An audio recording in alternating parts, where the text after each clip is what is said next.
चल भाभी अरे चले लूटा हरिया नदी बीच नैया हिलोर मारे चले लूटा हरिया नदी बीच नैया हिलोर मारे करी होइया एकरा कूद ही नहीं खे अब भाई तने कूदावता बीट पर करी होइया ये गोरी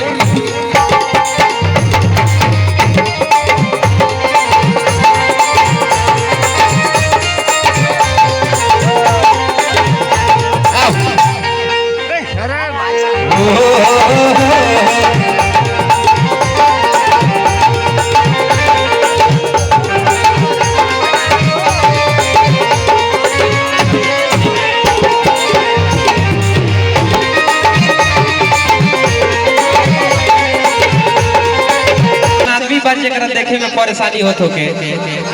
आज देखे नु पक्का बैठा जाए झूठो के भैया लोग बैठा दी एक का बैठा एक बा दिक्कत होता देखे में होने का तनी दिखे में तो तनी परेशानी होता है ना चले रोलो है ना चल आइलो भैया लोग होने का दिक्कत होता आ ज्यादा दिक्कत हो तो और पीछे चल जाइलो हो जा और अच्छा से लोग अरे बोले लूटा टपकेला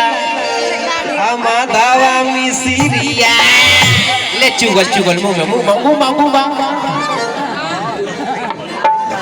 मुंह बोले भला कैसा लगा था जान तारी कहाँ से निकल रहा है ऐजा से ये छिया वो खा गई पता नहीं अरे बोले लूटा टपकेला माधवा मिसिरिया आहो से लूटा फूल झरे आ गम के लकोरिया ले बाबी ले हाँ तो मत पकड़ना है हाँ न कोनिया नहीं पकड़ना है तो छोड़ देला जा पकड़ ले बेटा अब ए लइका होशियार बड़ सो अरे बोले लूटा टपके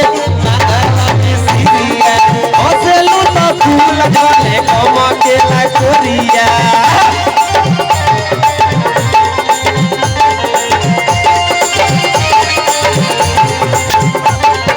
बोले लूटा टपके माधवा मिसिरिया हंसे लूटा फूल झरे गम के लकोरिया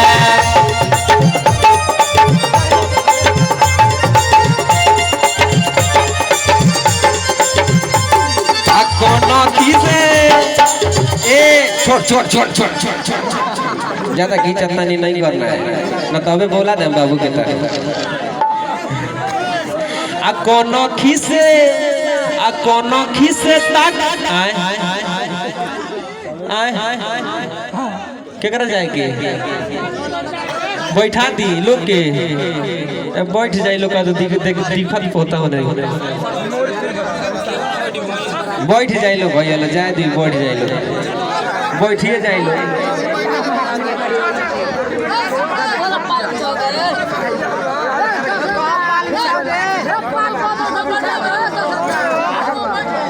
ये माने जगह तो बढ़ले भैया से हुआ तब झूठो के अब नीचे पाकी में लोग ना बैठी कथी नीचे कुछ बिछावल बा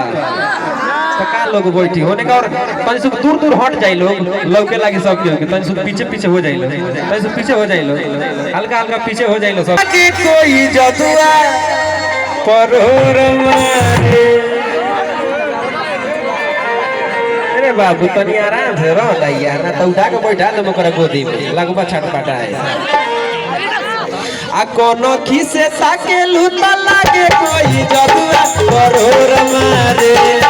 कोनो खिसे ताके लूटा लागे कोई जदुआ परोर मारे बीखे नाचतिया साफ खिसी आई बोले हंसतिया लेकिन भीतर ढेर करो दबा अरे हम कथी होई सुन ना खैले बानी भूखाइल नहीं थी